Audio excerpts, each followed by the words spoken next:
तुम जैसे नालायक मुझको बर्बाद करोगे। तुम लोगों के बाप दादाओं को भी मैंने लोहे के चने चबाए हैं। आज मैं अगर तुम लोगों जैसे लोगों की चलती ना मूवी माफिया, और तुम जैसे सड़े हुए सूडो जर्नलिस्ट की चलती, तो आज मैं इंडिया की टॉप एक्ट्रेस और हाईएस्ट पेड एक्ट्रेस नहीं होती। मैं तुम्हारे सामने हाथ जोड़ती हूँ और कह रही हूँ कि प्लीज मुझे बैन करो। तो 3-4 लोगों ने मिलकर मेरे खिलाफ एक कोई गिल्ड बनाई है, शायद कल ही बनी है, ना ही उसकी कोई मान्यता ही है और ना ही उसकी कोई धारणा ही है। तो उस गिल्ड के चलते हुए लोगों ने मुझे धमकी देना शुरू किया है कि मुझे बैन कर देंगे, या मेरी कोई चीज़ का मुझे कवर नहीं करेंगे, या मेरा करियर बर्बाद कर देंगे। अरे नालायकों, देशद्रोहियों, बिकाऊ लोगों, तुम लोगों को खरीदने के लाखों भी नहीं चाहिए। तुम लोग तो इतने सस्ते हो, 50-60 रुपए में बिछ जाते हो। आज मैं अपनी जो हमारी इंडियन मीडिया है उसके बारे में आपसे कुछ कहना चाहती हूँ, लेकिन मैं ये ज़रूर कहूँगी कि ऐसा नहीं है कि हर जगह अच्छे लोगों के साथ में कुछ बुरे लोग भी होते हैं। और जो मीडिया है उसने जितना मुझे प्रोत्साहित किया है, जितना मुझे प्रेरित किया है, इतने अच्छे सलाहकार, इतने अच्छे दोस्त जो मुझे मीडिया में मिले हैं, मैं कहूँगी कहीं ना कहीं मेरी सफलता में उनका बहुत बड़ा हाथ है। उनकी मैं हमेशा आभारी रहूँगी। लेकिन जो दीमक की तरह जो एक सेक्शन मीडिया का है जो हमारे देश में दीमक की तरह लगा हुआ है, और उसको धीरे धीरे करके उसकी गरिमा को, उसके स्मिता को, देश की इंटेग्रिटी को, देश की एकता को आए दिन अटैक करता रहता है। आए दिन इनके जो भी है झूठी अफवाहें फैलाते रहते हैं। अपने गंदे भद्दे विचार, देशद्रोहिता के जो विचार हैं वो ओपनली सबके सामने रखते हैं, और इनके खिलाफ हमारे कॉन्स्टिट्यूशन में किसी भी तरह का कोई भी ना पेनल्टी है और ना ही कोई सजा है। तो इस चीज़ से मुझे बहुत ही ज़्यादा खींच लगी, और मैंने अपने आप में ही ये डिसाइड कर लिया कि ये जो दोगली मीडिया है, ये जो बिकाऊ मीडिया है, जो खुद को लिबरल कहती है, सेक्युलर कहती है, और कुछ नहीं है, 10वीं फेल भी नहीं है ये लोग सूडो लिबरल है, और ये लोग बिल्कुल भी सेक्युलर नहीं है। अगर ये सेक्युलर होते तो हमेशा धार्मिक चीज़ों को लेके देश की एकता पर हमेशा प्रहार नहीं करते।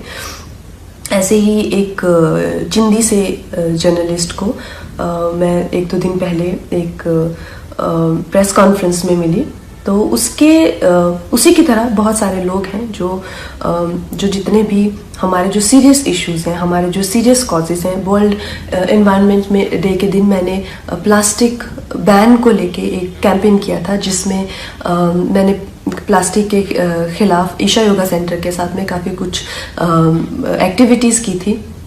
इस जर्नलिस्ट को मैंने उसकी खिल्ली उड़ाते हुए देखा।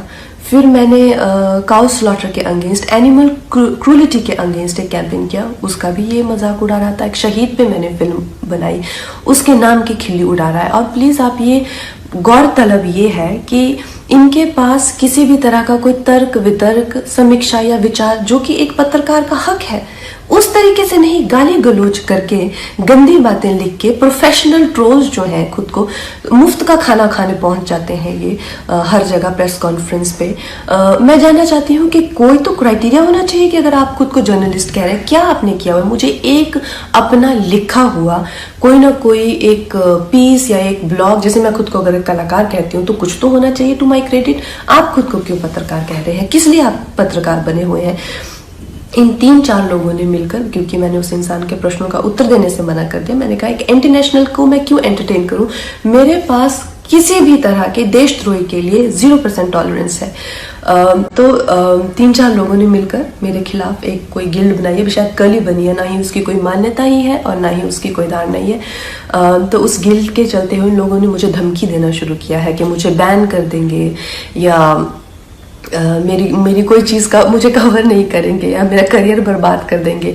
अरे नालायकों, देशद्रोहियों, बिकाऊ लोगों, तुम लोगों को खरीदने के लाखों भी नहीं चाहिए। तुम लोग तो इतने सस्ते हो, 50-60 रुपए में बिछ जाते हो।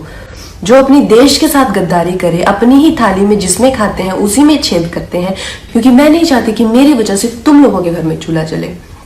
और इससे ज़्यादा बड़ा एहसान आप मुझ पे नहीं कर सकते कि आप मुझे बैन कीजिए। और जो भी मेरे भाई बहन इस देश के जो युवक युवतियाँ हैं जिन्होंने इन लोगों का बहिष्कार किया है, और जब मणिकर्णिका फिल्म भी आई थी और मूवी माफिया उसके अगेंस्ट पूरी गैंगअप हो गई थी, तो इन बच्चों ने इतने अच्छे तरह से हर दिन we stand with Manikarnika trend किया, उस फिल्म को बहुत सफल बनाया। फिल्म ने 150 करोड़ से ज़्यादा का बिजनेस किया, और इस चीज़ से मुझे इतना गर्व है अपने देशवासियों पर, आप लोगों के लिए।